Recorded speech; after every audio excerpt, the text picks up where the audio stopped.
One of the activities that my daughter has recently made up for us, is what she calls cozy in the bedtime. She picks out a blanket for each person participating. We grab a stack of books and we snuggle together in bed reading. It's especially popular on the rainy, cold spring days that we've been having, and on days when no one has gotten quite enough sleep. At least that's when I enjoy it the most. When I heard the book that Sadie and the kids shared with us for the Wonder Box, the first thing that came into my mind was this cozy in the bedtime. As it says in the book, inside the space is a bed cuddled and cozy. On the bed are covers, deep and unfolding. Under the covers is you, sleepy eyes dozing. Inside you is a heart, pure and glowing. Inside your heart is all love overflowing. During our cozy in the bed moments, we are cuddled and cozy, present with each other and the moment together, and with the love that we have for one another. It's always a sweet, calm moment in the midst of what is often a hectic toddler day. It's one way that I find refuge in these uncertain times. It's a moment when I feel protected, nurtured, and uplifted, just as Rick and Forrest Hansen describe in their book on resilience. During times of stress and uncertainty, I often find myself feeling disconnected, somewhat unsteady, like I can't quite find my center. I can't get myself grounded. I know that this is a common feeling. When life gets hard, when we most need something that feels like it grounds us and holds us, it can be hardest to find that sense of solidity and reassurance. This can show up in all kinds of ways, in an inability to concentrate, struggling to fall asleep at night, or lying awake with your mind racing at 3 a.m.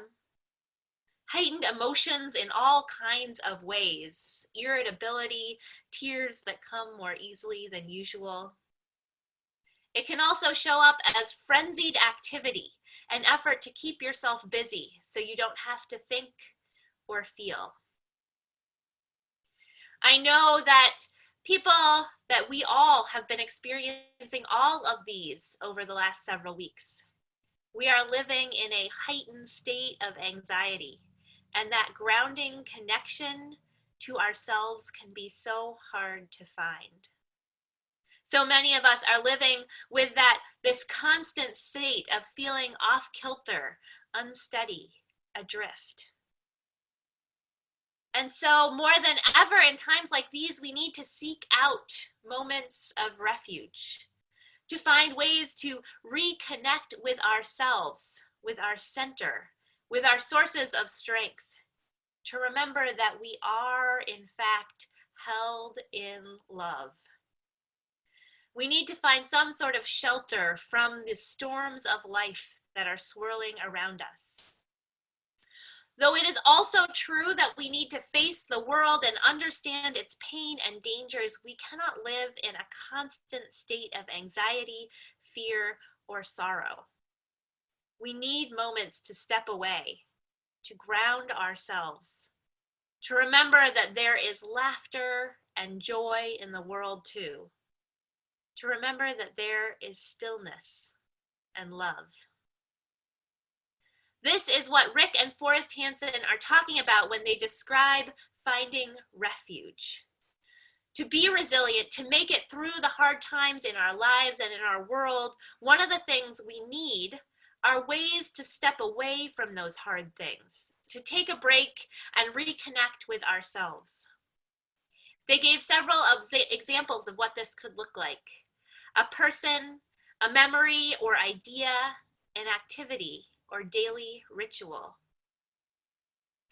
And I wonder, What are your moments of refuge in this time? How are you making space to reconnect with yourself, to remember that you are loved, to take a break from the anxiety of this moment and ground yourself? If you have something like that, something that's working for you, would you share it with us in the chat box? Let us know what your refuge is right now. Perhaps we can inspire each other. If you don't feel like you have enough spaces of refuge, perhaps you'll get an idea from what is shared here. Would you take a moment to share where you find refuge in our chat box? I'll read a few of them out loud.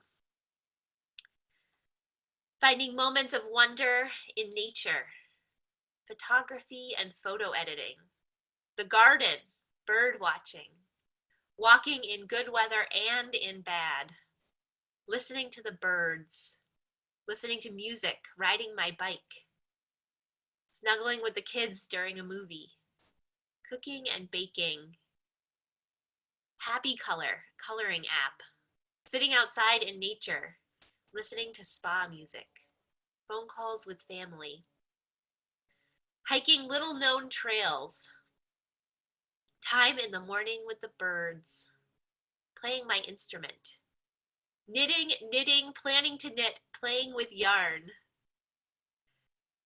birding at my favorite places, sitting on my balcony and listening to the birds, watching the fountain in my backyard, sleep and walking, cooking with my daughter, Camille's diamond paintings, riding my scooter.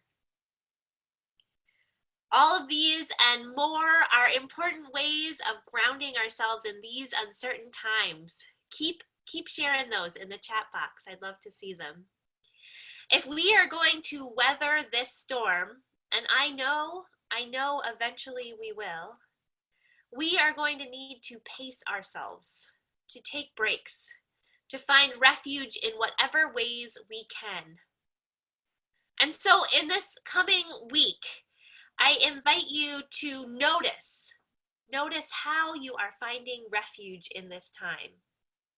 And notice when you feel like you might need a little more refuge than you are getting.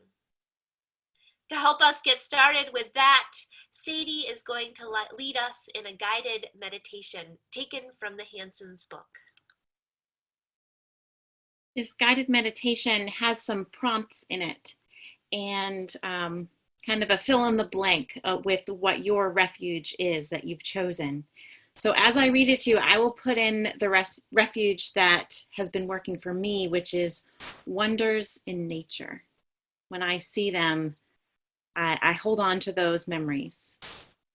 And I think in the chat box, we will put the prompts so you can see these and see if they work for you in that way. I invite you all to take a calming breath that works for you. Pick something that is a refuge for you, such as an image of a meadow, the memory of a loved one, or the wisdom in a saying. Open to feelings and sensations related to this refuge. Get a sense of having a refuge and stay with that experience. Let it in. Try naming this refuge to yourself, such as, I take refuge in wonders in nature. I take refuge in. See how it feels. Allow the sense of refuge to grow inside you. Try this naming with other forms of refuge. Explore relating to something that is not over there and separate from you, but rather something that is always present in you. You can say things like, may I come from wonders in nature, or I'm abiding by wonders in nature. Or may I be uplifted by wonders in nature. Regarded in this way, a refuge can feel like a wholesome, beneficial current carrying you along. Try taking refuge in gratitude or the feeling of being liked by people who care about you. In anything else that you want, let it live in you. Please join in singing our closing hymn, When Our Heart is in a Holy Place, hymn number 1008.